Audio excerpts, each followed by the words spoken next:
ලොවට අග්‍ර වෙමි. මම ලොවට ජේෂ්ඨ වෙමි. මම ලොවට ශ්‍රේෂ්ඨ වෙමි. මේ මාගේ අන්තිම ඉපදීමයි. මින් පසු මාගේ ඉපදීමක් නැත. මවපවත් රාහුලවත් මව්පිය ඥාති මිත්‍රාදීන්වත් අද අතහැර යන්නේ ඔබ කිසිවෙක් කෙරෙහි කිසිදු අහිතකින් නොවේ. මාවට පවතින මේ කිසිවක නිත්‍ය සතුටක් මාහට නොපෙනෙන නිසයි. මේ බිහිසුණු දුකින් නිදහස් වීමට ඇති ඒ කාය නරමුණ නිසයි. මා කටෝර තපසේ පරම අන්තයට වැඩුවත් පලක් හිමි වුණේ නෑ.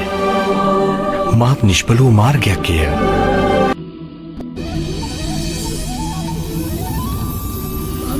ලෝකයේ සියලු කාමයන්ට මමයි අධිපති. මාහටයි අයිති මේ මුළු ලෝම. සප්තකාම ස්වර්ගයම නුඹ වහාම උතනින් ඉවත් විය යුතුයි.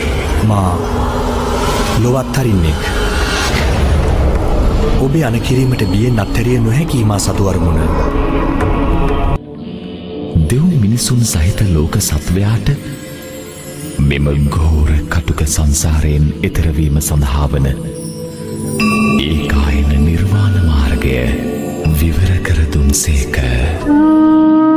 පින්වත් මහණෙනි, අවසන් වරට ඔබ අමතමි.